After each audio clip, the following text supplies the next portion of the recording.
Two girls rode their bicycles to the park and then vanished, marking the beginning of an unbelievable chain of events. From the start, this story felt like a suspenseful detective thriller with a complex plot. As events unfolded, everything became increasingly puzzling, until all the mysteries converged into a single resolution.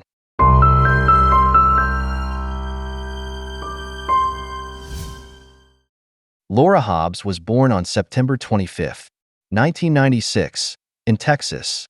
Later, her parents had three more sons, but not long after, they separated. Laura's mother decided to move to the small town of Zion, Illinois, with her children. Laura loved the place, especially because her maternal grandparents lived there, and she quickly made new friends. Moreover, Zion was located by Lake Michigan, which she often visited with her relatives. In the spring of 2005, when Laura was 8 years old, her father decided to reconcile with his wife and return to care for the children. He moved from Texas to live with the family. On Sunday, May 8th, which was Mother's Day, Laura's family went to the lake to celebrate the day and fly kites. They had a wonderful time together. After the outing, Laura wanted to go for a walk with her best friend, Crystal, who was 9 years old. The two girls went to the same school, lived close to each other, and had become best friends ever since Laura moved to Zion. They often spent most of their free time playing together, visiting each other's homes, or riding bikes in the area. That day, Laura and Crystal decided to take their bikes to a nearby park, just a few hundred meters away. It was a familiar place with bike trails that both of them loved.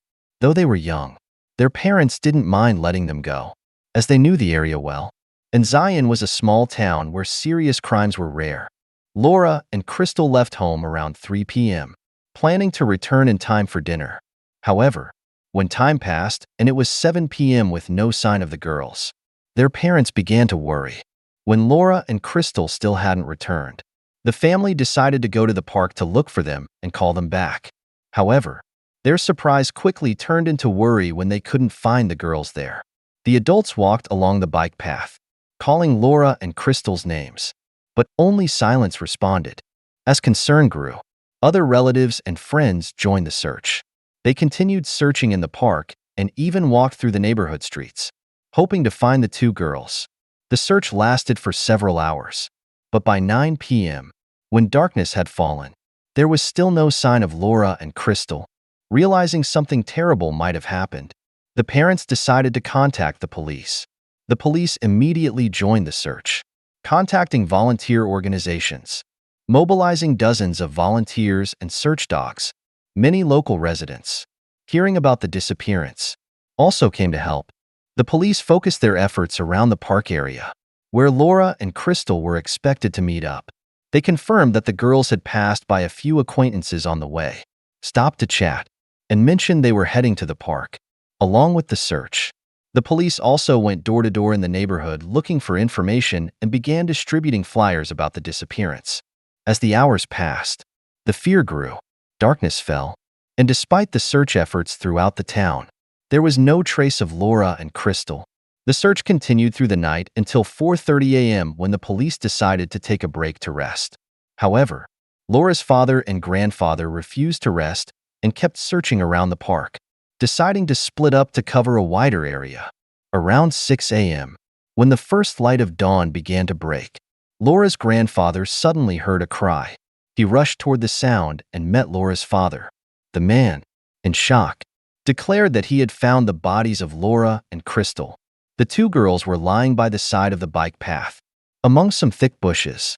Laura's father immediately realized that both had died, as their bodies were covered in blood and had many serious wounds. He called the police, and they arrived at the scene shortly after. After the autopsies, forensic experts determined that the cause of death for Laura and Crystal was multiple stab wounds, turning the case into a heartbreaking tragedy. The forensic experts confirmed that both Laura and Crystal had been stabbed several times with a knife. Laura had 20 stab wounds, while Crystal had 11 similar wounds. This news shocked the small town, where crimes like this were almost unheard of. Now, the residents had to face the horrifying reality that an unknown murderer had killed two young girls just a few hundred meters from their homes. The police focused all their efforts on finding the perpetrator, and their initial suspicion fell on Laura's father, Jerry. The suspicion grew because he was the one who found the bodies of the two girls after the park area had been thoroughly searched by police and volunteers. Additionally, Jerry had a significant criminal history, including past drug-related offenses and assault charges. A particularly serious incident occurred in 2001. When Jerry and his wife were living in Texas, the two had a heated argument outside their home, which quickly attracted the attention of three men passing by. Thinking that Jerry's wife was in danger, they intervened. This enraged Jerry, who ran inside, grabbed a chainsaw, and chased after the three men. Eventually, they subdued Jerry and held him until the police arrived. Jerry faced charges and was sentenced to 10 years of probation. During the probation period, he was required to report regularly to his probation officer, but Jerry missed an appointment, resulting in his probation being revoked. As a result, he was sentenced to 18 months in prison. Jerry was released just a few weeks before the tragic deaths of Laura and Crystal. After being released from prison, he moved to Zion to live near his family. Despite his history of aggressive behavior, the police found no evidence or motive to charge him. However, they invited Jerry to the police station for questioning, and he agreed. During more than 20 hours of interrogation, the investigators applied intense pressure, trying to force Jerry to confess to his involvement in the deaths of his daughter and Crystal.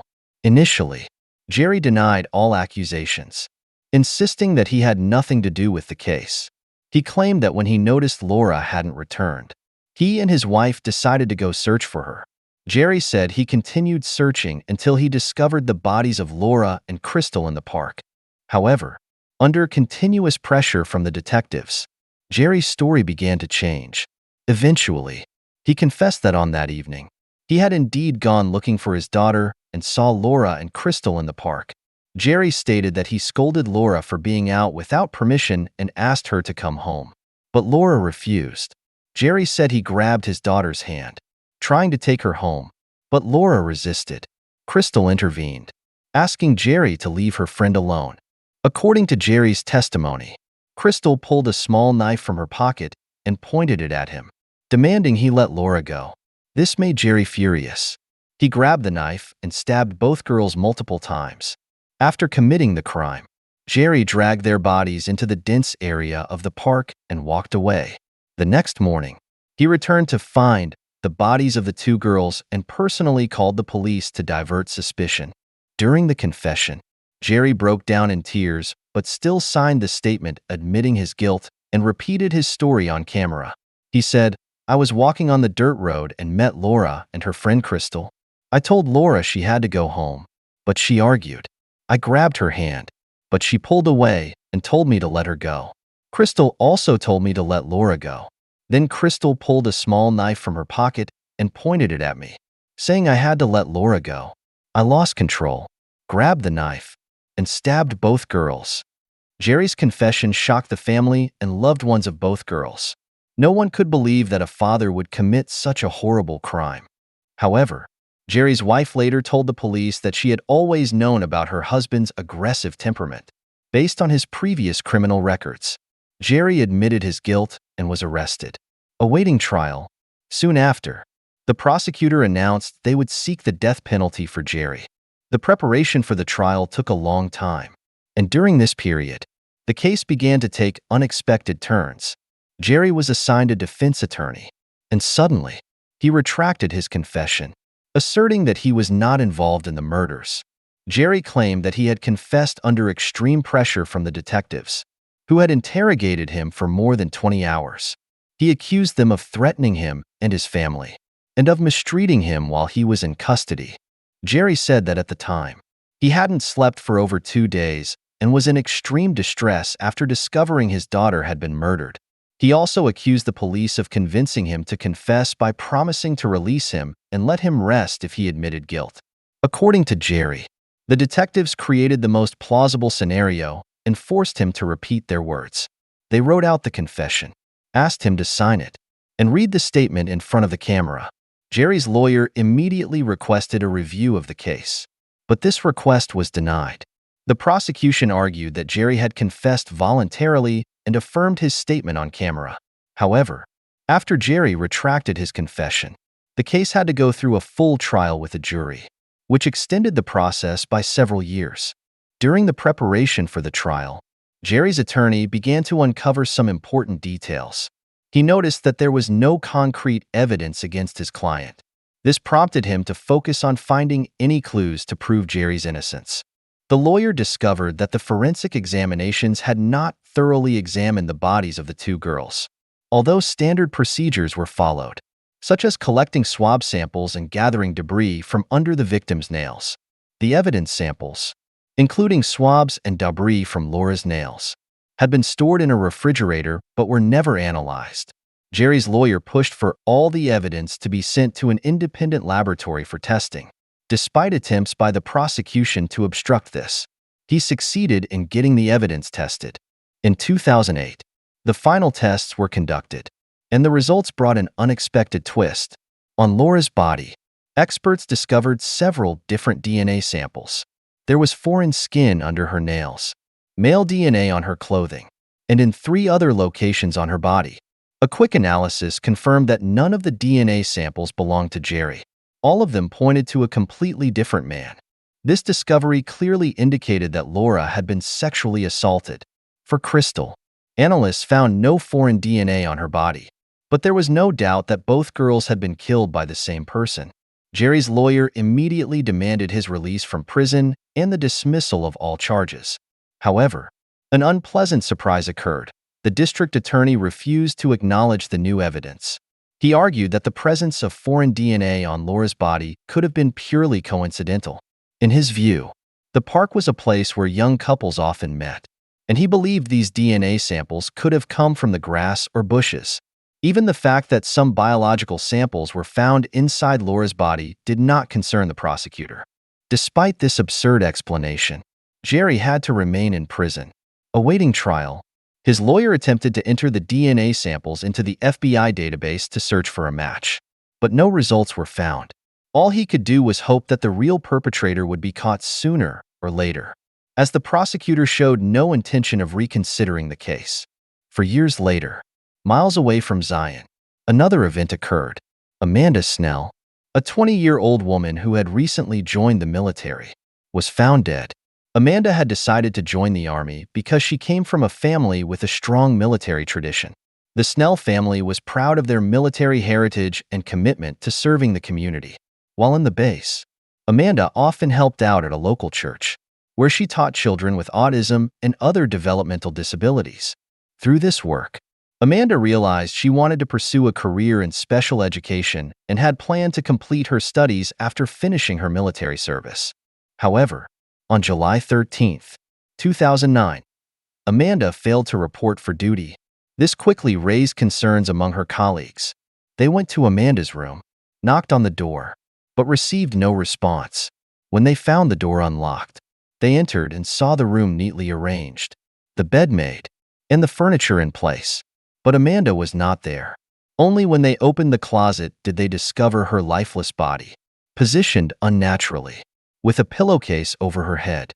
Initially, the coroners were unable to determine the cause of death. They later concluded that Amanda had died from suffocation, and the death had occurred more than a day before the body was found. There were no signs of injury or sexual assault on her body. However, investigators discovered that her laptop and tablet were missing from the room. When speaking with Amanda's parents, detectives learned that she had suffered from severe headaches. When the pain became unbearable, Amanda would often retreat to a dark room and cover her head with a pillowcase to ease the pain. Therefore, detectives speculated that Amanda's death might have been a terrible accident. However, they were not quick to rule out the possibility of foul play. In front of the closet, investigators found traces of a men's shoe. However, they were unable to identify the owner, and the investigation continued, looking for a potential killer. In February 2010, a 26-year-old woman in Arlington was leaving the subway station on her way to her boyfriend's house when a strange man suddenly approached her. He pulled out a gun and ordered her to get into his vehicle, despite being grabbed by the arm and threatened with a knife. The woman bravely attempted to escape. She threw her purse to distract him and ran toward her boyfriend's house. Hearing her scream, her boyfriend and friends immediately rushed outside and called the police. When the police arrived, the attacker had fled. However, the victim was able to give a detailed description of him and recognized the vehicle he drove, a beige Dodge Durango. Based on this information, the police created a composite sketch and began searching for the suspect. 2 weeks later, on February 27th, in Arlington, two women were returning home after a night out with friends. As they stood in front of their door, a strange man appeared from behind, pulled out a gun, and demanded they hand over their purses. When both said they had no money, he forced them into the house and bound their hands. As he left the room, one of the women tried to escape. She freed her hands, grabbed a phone, and dialed 911. But the attacker returned just in time, grabbed the phone, and smashed it. He then dragged one of the women into his car and drove off. On the way, he sexually assaulted her, wrapped tape around her head, and strangled her with a scarf until she lost consciousness. When she woke up, she found herself lying on the roadside in the snow. Fortunately, passersby found her and took her to the hospital. There, she provided police with a description of the suspect and his vehicle, a beige Dodge Durango. Remarkably, just 2 hours before this attack, a similar incident occurred nearby. Another woman was attacked by a man with the same description and vehicle. He pulled a gun, forced the victim into the car, but this time she managed to escape. These events prompted police to intensify their search for the dangerous suspect. Another woman reported to the police that a man matching the suspect's description and driving the same type of car had approached her on the street. He tried to force her into his car, but she used a stun gun to defend herself and escaped. The incidents made investigators realize they were dealing with an extremely dangerous serial criminal. The police focused their efforts on the beige Dodge Durango, as it was easily traceable through a database.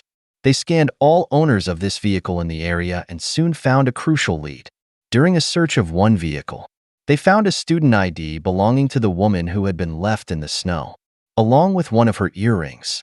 Additionally, they discovered tape similar to the one used to bind the victim's head and a stun gun. The owner of the vehicle was Jorge Ayla Torres, 21, a soldier stationed at the base where Amanda Snell's body had been found months earlier. Notably, Torres lived in the same building as Amanda, just a few floors apart. When his room was searched, investigators found a newly purchased handgun and several rounds of ammunition. On Torres's computer, they found a large amount of violent pornography, some depicting unconscious women.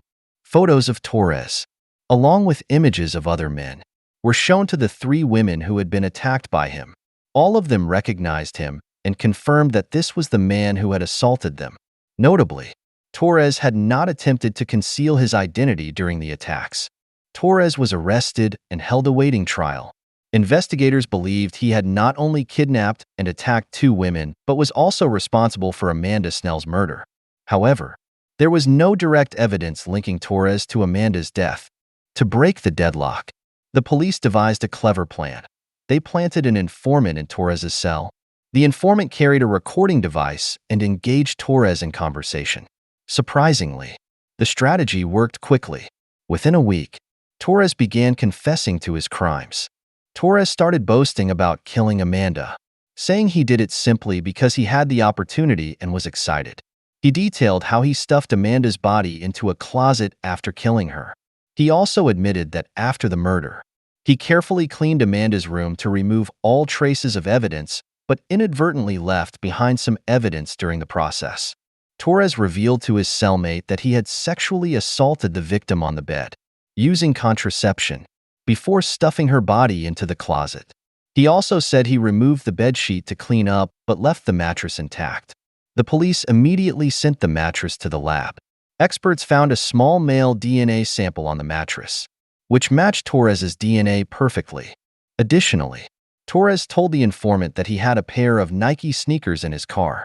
When the police examined the shoes, they seized them and compared the sole pattern with the footprint found outside Amanda's closet. The results were an exact match. With irrefutable evidence, Torres was officially charged with murder and continued to be held awaiting trial. Meanwhile, Torres's DNA was uploaded into the FBI database. After a few weeks, investigators in Zion discovered a perfect match between Torres's DNA and the biological samples found on Laura Hobbs's body. This discovery became even more astounding when investigators dug deeper and found that Torres had lived in Zion and was friends with Crystal's brother, the second victim in the double homicide case. This revelation confirmed that both Laura and Crystal knew Torres. This explained how he was able to approach and brutally kill the two girls. Torres was now not only facing charges for Amanda's murder, but also for the killings of Laura and Crystal, bringing the case to a crucial turning point. The truth about the connection between Torres and Laura was confirmed by other children in the area. At the time of the girls' deaths, Torres was only 16, which led the police to not consider him a suspect and focus entirely on Laura's father, Jerry. Jerry had been in prison for 5 years, awaiting trial, until Torres's DNA match with the sample found on Laura's body was discovered. After new evidence was released, Jerry's lawyer demanded his immediate release and the cancellation of all charges. This time, the prosecutor could not object, as DNA evidence from Torres completely excluded the possibility of Jerry being involved in the case. Jerry was released and immediately announced his intention to sue the police and authorities for forcing him to confess to a false crime, which led to him spending 5 years in prison unjustly. Realizing there was no chance of winning the lawsuit, the police offered a settlement of $8 million, which Jerry accepted. Meanwhile, Torres faced legal proceedings in Virginia. 4 years after his arrest, he refused to plead guilty, but the jury unanimously found him guilty. Torres was sentenced to death for the murder of Amanda, along with 5 life sentences and 168 years for related charges of kidnapping and attempting to kidnap 3 other women. After the trial in Virginia concluded, Torres was extradited to Illinois to stand trial for the murders of Laura and Crystal. Initially, he denied all charges, and his lawyer argued that the evidence found was insufficient to prove his guilt. However, facing the possibility of a death sentence, Torres accepted a plea deal. He confessed to the murders in exchange for an additional 100 years in prison, as well as a transfer to a different facility due to safety concerns at his current prison. The terms of the deal did not require Torres to reveal all the details of his crimes, only to admit to the murders. This meant he still faced the death penalty in Virginia, although the process was often delayed for many years. On the police side, those who coerced Jerry into signing the false confession faced severe criticism. While Jerry was compensated, the case left a significant stain on the justice system due to the coercion and negligence in the initial investigation. Although the truth was revealed, none of the officers responsible for forcing Jerry to confess faced any consequences. As for Jerry, he could never fully return to a normal life. The trauma from his time in detention and the false accusations led him down the path of addiction. He was later arrested for resisting arrest, but escaped from custody, leading to a 2-year prison sentence. Jerry could not reunite with his family and chose to live alone in Texas after his release. In an interview, he admitted that the coerced confession destroyed his life irreparably. When asked why he agreed to confess, Jerry said, "I saw my daughter die. They didn't even need to try to break me. I was already broken from the start." This case sparked strong criticism from the national media and the public towards the local police and the district attorney's office. Had they not focused solely on one suspect and instead conducted a thorough investigation, they might have caught Torres much earlier. Instead, their negligence inadvertently allowed Torres to kill Amanda Snell and assault 3 more women. These are just the cases we know about. It's possible that he committed many other crimes that have not yet been discovered. This story serves as a profound lesson on the importance of caution and transparency in investigations, not only to protect justice, but also to safeguard the innocent from unnecessary harm.